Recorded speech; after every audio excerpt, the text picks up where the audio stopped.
Hari ini saya akan membahas tentang menjadi pemimpin yang berdampak bagi generasinya. Setelah itu kita akan kupas banyak tentang pemimpin yang berdampak itu yang seperti apa. Iya, Tuhan kami bersyukur buat malam hari ini. Sampaikan isi hatimu supaya kami diteguhkan, diberkati, bahkan ditegur untuk semakin hari semakin menjadi dewasa dan serupa dengan Kristus. Urapi setiap kami yang sakit mendengarkan firman ini disembuhkan, yang dalam keadaan susah dihiburkan, yang dalam hal kekurangan Tuhan akan cukupkan. Kami bersyukur karena firman-Mu itu berkuasa. Firman-Mu itu ya dan amin. Dalam nama Tuhan Yesus, haleluya, amin. Nah, hari ini atau malam ini saya khusus akan menyampaikan satu tema yang baru di bulan yang baru tentunya, yaitu menjadi pemimpin yang berdampak bagi generasinya. Tapi kita akan melihat teladan yang paling menarik untuk kita pelajari dari seorang pemimpin adalah dari Tuhan Yesus sendiri. Jadi banyak orang itu mempertanyakan ketuhanan Yesus. Maka ketika kita berbicara tentang seorang leader, maka fokus kita adalah fokus Yesus, bukan fokus pada yang lain.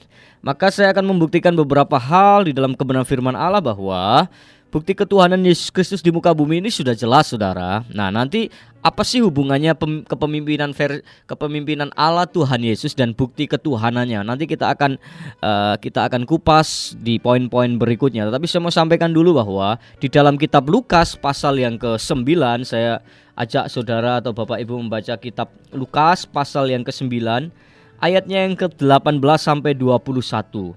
Lukas pasal yang ke-9 ayatnya yang ke-18 sampai yang ke-21. Nah, firman Allah berkata begini, Bapak Ibu. Pada suatu kali ketika Yesus berdoa seorang diri, datanglah murid-muridnya kepadanya, lalu ia bertanya kepada mereka, "Kata orang banyak, siapakah aku ini?" Jawab mereka, "Yohanes Pembaptis. Ada juga yang mengatakan Elia. Ada pula yang mengatakan bahwa seorang dari nabi-nabi dahulu telah bangkit." Yesus bertanya kepada mereka, "Menurut kamu, siapakah aku ini?" Jawab Petrus, "Mesias dari Allah." Lalu Yesus melarang mereka dengan keras supaya mereka jangan memberitahukan hal itu kepada siapapun. Nah, saudara yang terkasih di dalam Tuhan, menarik perhatian ketika para murid mulai bertanya kepada Yesus tentang keberadaan dirinya. Nah, ada sebuah perkataan yang dilemparkan bahwa menurut kamu siapakah aku ini? Dan para murid mulai menjawab bahwa menurut pandangan orang banyak engkau itu adalah Elia, Yohanes Pembaptis. Ada yang mengatakan engkau adalah nabi-nabi yang terdahulu. Nah, tapi ini yang menarik, saudara, bahwa ada pengertian Yesus secara versi orang banyak. Versi orang banyak, Yesus itu Elia, Yesus itu Yohanes Pembaptis, Yesus itu adalah salah satu nabi-nabi yang terdahulu. Tapi dari sini kita mau belajar dari seorang tokoh yang bernama Petrus. Tapi menurut kamu, Petrus, siapakah aku ini? Dan Petrus menjawab, engkau adalah Mesias, anak Allah. Wow, ini yang menjadi perbedaan, bahwa Yesus menurut orang banyak itu berbeda dengan Yesus menurut Petrus. Nah, banyak orang meragukan ketuhanan Yesus karena image Yesus hanya sebatas seperti Elia, seperti Yohanes Pembaptis, atau salah satu dari nabi. Tapi hari ini kita belajar dari Petrus bahwa Petrus berkata dengan lantangnya, engkau adalah Mesias, engkau adalah juru selamat. Wow, ini yang menjadi perbedaan. Nah, mental kita ada di mana, saudara? Banyak orang Kristen itu masih ragu dengan Yesus. Walaupun dia percaya bahwa Yesus itu penyembuh, penyelamat, tapi ada banyak perkara yang membuat orang Kristen masih ragu ketika dia mengalami collapse. Dia berkata, apakah benar-benar Yesus itu bisa memulihkan saya? Ketika dia mengalami sakit yang bertubi-tubi dan tidak sembuh-sembuh, dia berkata, apakah Yesus itu penyembuh? Oh, Yesus bukan hanya sekedar penyembuh, saudara. Yesus bukan hanya seorang pemulih. Yesus itu segala-galanya. Nah, kita belajar bahwa ketika Yesus hadir di muka bumi, pengajaran Yesus itu berkuasa, melebihi dari ahli-ahli Taurat dan orang-orang Farisi. Alkitab mencatat dalam kitab Matius pasal 7, 8 sampai 29, di sana ada sebuah perikop berjudul gini, kesan pendengar. Anda tahu bahwa kalau kita berbicara tentang kesan pendengar itu apa yang didengar oleh pendengar dan di feedbackkan Dan di situ ada kesan pendengar. Dan Alkitab mencatat apa? Yesus mengajar tidak seperti ahli-ahli Taurat dan orang Farisi, tapi Yesus mengajar penuh kuasa. Nah, Yesus pengajarannya itu penuh kuasa. Kehadiran Yesus di tengah-tengah banyak orang selalu menyedot perhatian yang begitu hebat. Sampai Alkitab mencatat ada rumah yang tidak muat lagi, sampai pintu-pintunya penuh sesak. Sampai Sakius nggak bisa melihat karena saking penuhnya ketika Yesus hadir. Yesus hadir bukan seperti ahli Taurat yang mengajarkan sesuatu yang monoton. Yesus mengajarkan sesuatu dengan hebatnya, dengan penuh kuasa. Kehadiran Yesus juga penuh dengan mujizat dan kuasa. Kehadiran Yesus juga berkuasa atas alam semesta. Ketika ada angin ribut, Yesus berkata stop, berhenti, maka angin itu berhenti. Yesus juga membuat mujizat yang begitu hebat. Orang lumpuh berjalan, orang buta melek, orang tuli mendengar, bahkan orang-orang yang mati pernah dibangkitkan di zaman Yesus. Yesus berkuasa juga atas roh-roh jahat. Dan yang paling penting adalah Yesus berkuasa atas kematian. Dia bangkit dari kematiannya. Nah, saudara yang dikasih dalam Tuhan, apa korelasinya yang saya mau tarik kesimpulan dari menjadi pemimpin yang berdampak bagi generasinya? Kita mau belajar dari Yesus. Nah, pemimpin yang berdampak bagi generasinya itu seperti apa? 3 poin yang hari ini atau malam ini saya sampaikan kepada Bapak Ibu Saudara, pendengar Sasando dimanapun Anda berada. Yang pertama begini, saudara. Pemimpin yang berdampak bagi generasinya dibentuk lewat proses. Sekali lagi bahwa pemimpin yang berdampak itu dibentuk lewat proses. Ketika Yesus menjadi seorang pemimpin di usia 30 tahun dia tampil, maka Yesus harus melewati proses seperti anak-anak Yahudi pada umumnya. Dia harus ada di sinagog, dia harus membantu orang tuanya bekerja. Tapi sebelum dia menjadi pemimpin yang begitu hebat, maka dia harus ditarik ke sebuah yang namanya padang gurun. Dunia menawarkan sesuatu yang instan, saudara. Sesuatu yang serba cepat. Tapi kekristenan mengajarkan sebuah proses. Orang diproses itu bukan berarti orang itu gak rohani, saudara. Orang itu dibentuk supaya dia lebih rohani buat saya. Nah, pemimpin yang mau berdampak itu harus dibentuk lewat proses. Anda tahu bahwa Kolonel Sanders sebelum menciptakan yang namanya KFC itu, dia ditolak 1009 kali. Anda bisa membayangkan. Dia dibentuk lewat proses. Kalau Anda mau jadi leader, menjadi pemimpin yang punya pengaruh yang besar, jangan menjadi pemimpin karbitan, saudara. Tapi jadilah pemimpin yang mau diproses, mau dibentuk, sampai rohmu yang hidup, dagingmu mati. Ada orang itu pengen budaya instan, ndang cepet bahasa Jawa ini. Cepat-cepat naik, cepat naik, cepat naik. Buat saya percaya sebuah percepatan, tapi saya juga lebih menghargai sebuah proses. Kenapa Paulus tidak menjadi orang yang begitu murtad, gampang meninggalkan Yesus, bahkan tidak meninggalkan Yesus? Ketika dia harus terombang-ambing di kapal, dianiaya, dilempari batu, dipangut ular, menderita kelaparan. Karena Paulus mengalami proses yang begitu panjang. Anda tahu kalau ada orang-orang yang tidak pernah mau diproses, dia tidak akan pernah menjadi pemimpin yang besar dan tidak akan pernah menjadi pemimpin yang berdampak buat generasinya. Sekarang ini banyak generasi namanya generasi instan, generasi karbitan. Segala sesuatu pengen cepat. Anda lihat ada beberapa acara televisi yang begitu menyulap artis itu begitu cepatnya.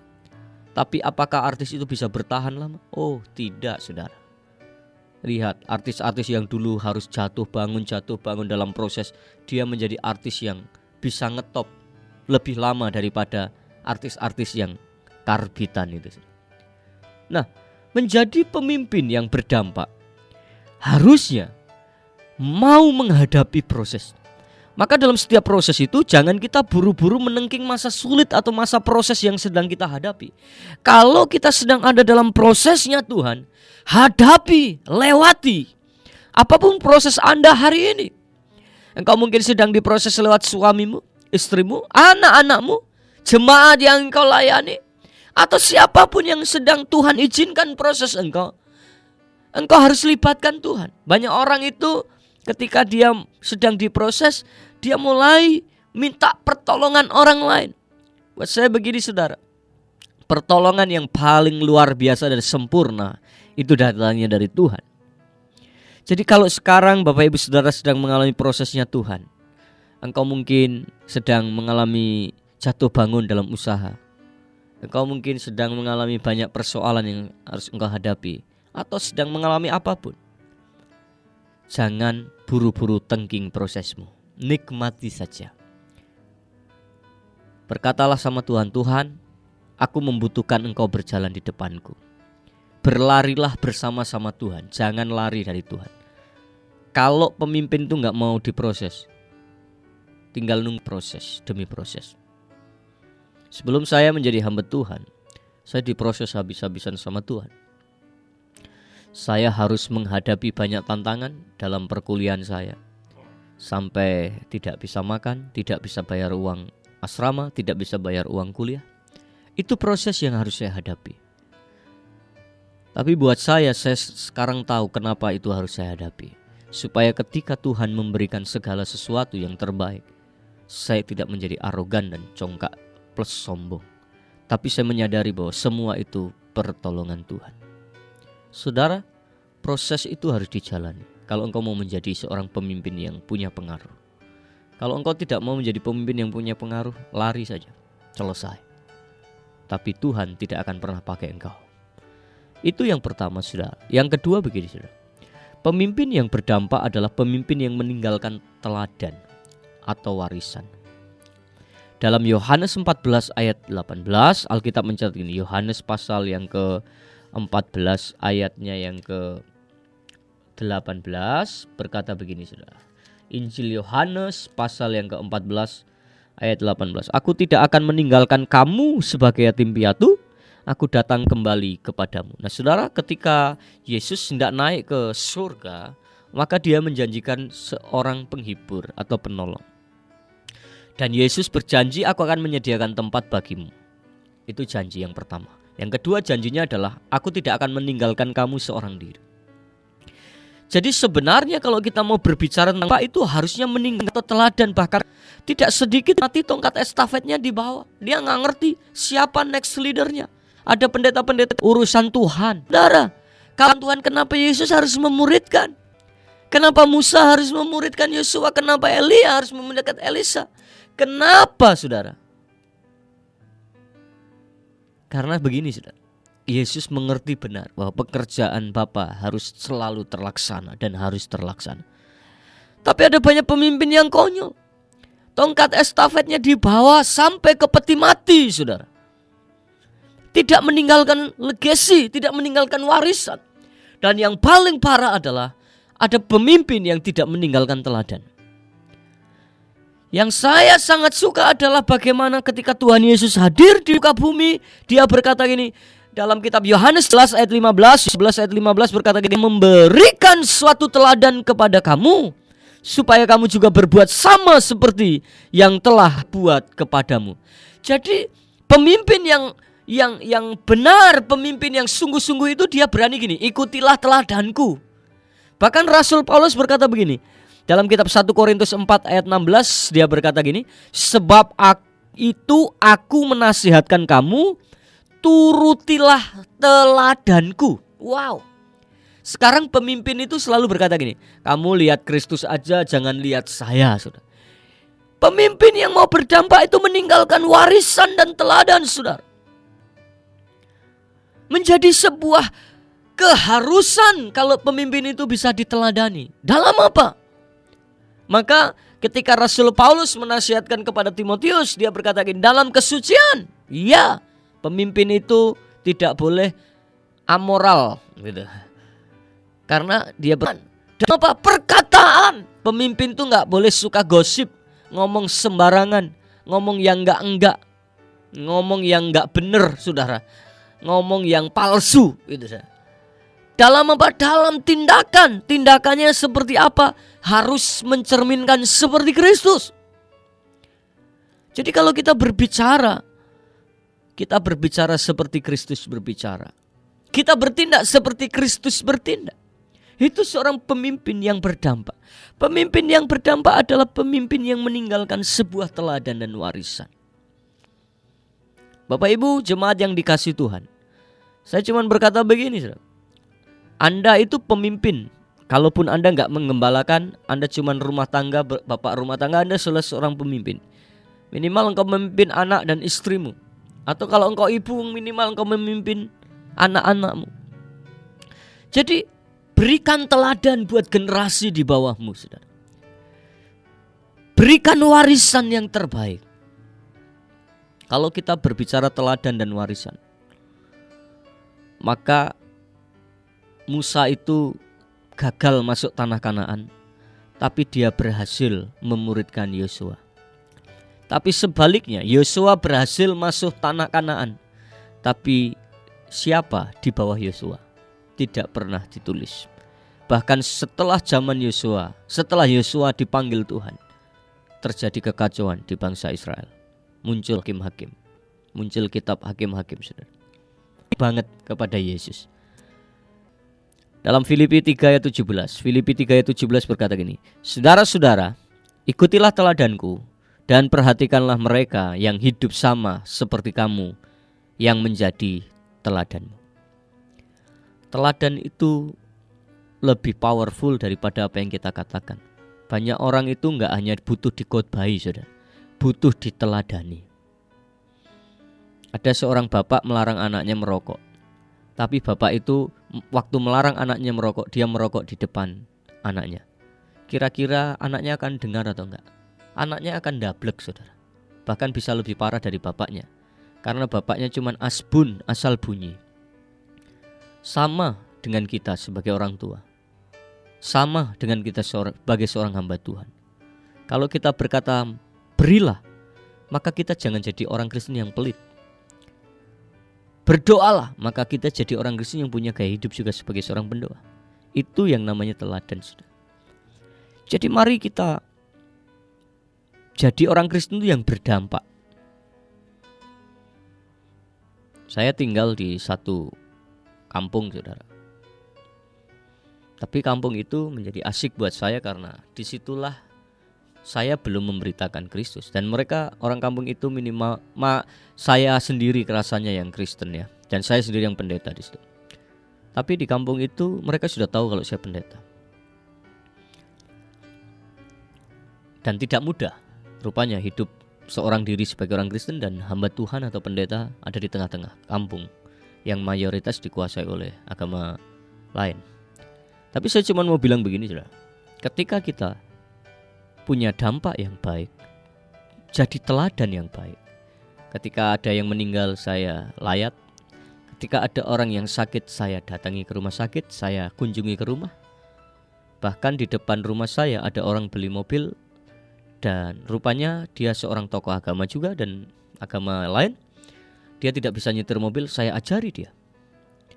Saya ajari dia untuk nyetir mobil dan sudah bisa. Dan saya baru tinggal di situ belum lama, kurang lebih belum ada setahun sudah. Tapi buat saya waktu yang belum selama itu, buat saya sekarang saya bisa enjoy ada di situ karena orang-orang begitu baik. Awal-awal kayaknya sulit sekali, tapi sekarang saya merasakan mereka sangat welcome. Ada banyak hal yang mereka mau bantu hidup saya di situ. Tapi saya cuma mau bilang gini, teladan itu lebih powerful daripada apa yang kita katakan. Yuk tinggalkan teladan dan warisan buat generasi di bawah kita.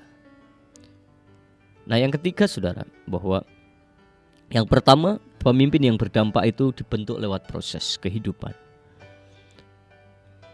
Budaya instan itu budaya yang datangnya bukan dari Tuhan tentunya. Karena Tuhan pun melewati proses. Musa melewati proses, Yesaya melewati proses, nabi-nabi lain melewati proses, bahkan murid-murid melewati proses yang harus dijalani. Paulus melewati proses. Yang kedua, pemimpin yang berdampak itu meninggalkan teladan dan warisan. Jadi berikan teladan hidupmu lewat perkataan, tingkah laku, tindakan, kesucian hidupmu. Yang ketiga sudah, pemimpin yang berdampak adalah pemimpin yang finishing well, mengakhiri pertandingan dengan baik. Pemimpin yang berdampak adalah pemimpin yang finishing well atau mengakhiri pertandingan dengan baik. Nah saudara, sebuah survei yang dilakukan Dr. Robert B. Clinton dari Fuller Seminary.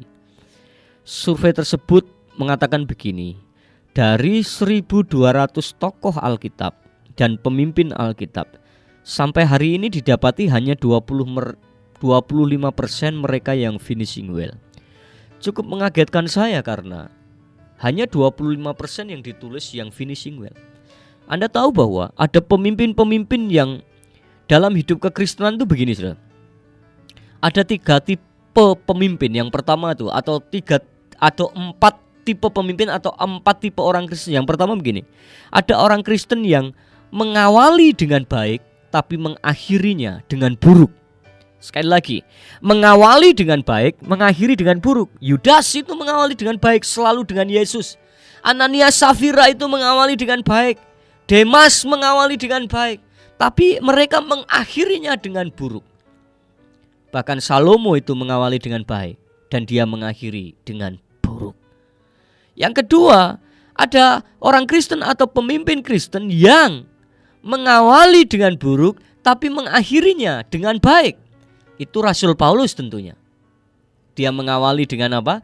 Buruk tapi mengakhirinya dengan baik. Ada pemimpin yang mengawali dengan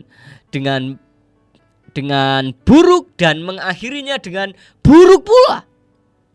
Jadi kalau Anda berbicara, inilah orang yang ada di samping Yesus ketika dia disalib, dia sudah penjahat tapi dia masih menghakimi Yesus. Kalau engkau anak Allah, kamu turun dong dari salib itu. Tapi yang keempat, ada pemimpin atau orang Kristen yang mengawali dengan baik dan juga mengakhiri dengan baik. Nah itu sebenarnya tipikal yang miliknya Kristus punya.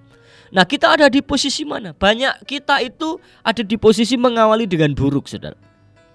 Tapi buat saya, mengawali dengan buruk itu nggak apa-apa, karena memang kita dulu kalau belum mengenal Kristus ya nggak masalah. Tapi kita harus mengakhirinya dengan baik. Paulus itu dulu adalah pembunuh orang Kristen.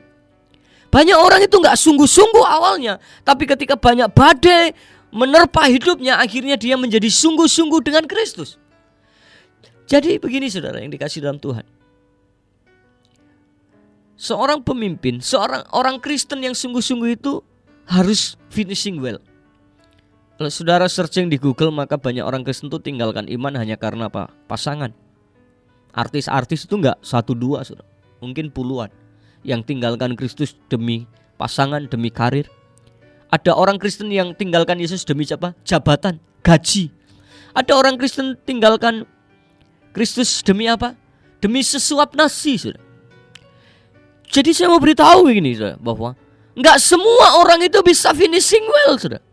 Ini sebuah peringatan yang keras malam ini buat Bapak Ibu Saudara pendengar bahwa ayo kita finishing well. Jangan seperti Salomo. Anda tahu Salomo di kitab Pengkhotbah akhirnya berkata segala sesuatu itu sia-sia. Kalau yang bicara seperti itu bukan Salomo, mungkin kita bisa berkata, ya iya kamu gak kaya, kamu gak hebat, kamu gak terkenal. Tapi Anda tahu yang bicara kayak gini siapa? Raja yang sangat terkenal, raja yang dikenal dengan hikmatnya, raja yang punya kekayaan. Tapi di akhir hidupnya dia berkata sia-sia. Kenapa? Karena dia melanggar apa yang Allah mau. Dia beristrikan orang-orang di luar Israel, bahkan istrinya banyak sekali. Nah, saudara yang dikasih dalam Tuhan, mari kita belajar dari 3 poin ini. Yang pertama, bahwa menjadi pemimpin yang berdampak itu dibentuk lewat proses. Jangan lari dari proses, nikmati saja. Yang kedua, pemimpin yang berdampak itu meninggalkan teladan dan warisan. Yang ketiga, pemimpin yang berdampak adalah pemimpin yang mengakhiri pertandingan dengan baik atau finishing well. Satu kali ada perlombaan lari dalam sebuah kampus di Amerika. Seorang pelari bernama Alicia Palmer, saudara. Alicia ini sudah berlari dan akhirnya dia jatuh. Ketika dia jatuh, dia mengalami sebuah persoalan karena dia harus diinjak pelari yang lain dan dia berdarah-darah. Tapi Anda tahu si Alicia ini, dia bangkit berdiri dan dia lari lagi. Memang dia enggak mendapatkan juara 1, tapi dia sampai di garis finish untuk juara 3. Buat saya tidak terlalu penting dia ada di juara mana, tapi dia menorehkan sebuah sejarah dalam hidupnya, bahwa di dalam area perlombaan dia gak boleh menyerah. Apapun yang terjadi, dia harus sampai garis finish. Saat kita ini sedang berlomba di tengah-tengah dunia ini, kalau kita sedang berlomba, jangan berhenti di tengah jalan. Karena Tuhan tidak desain kita untuk kita berhenti di tengah jalan. Kita harus mengakhiri pertandingan dengan baik. Kita harus mengakhiri semuanya. Dan kita seperti Tuhan Yesus berkata, it's finished, sudah selesai. Kita juga bisa bangga berkata seperti Rasul Paulus berkata, aku telah mengakhiri pertandingan ini dengan baik, dan aku telah menerima mahkota. Wow. Nah, kalau itu ada, jadilah hamba Tuhan yang finishing well. Jadilah orang Kristen yang finishing well. Tuhan Yesus memberkati.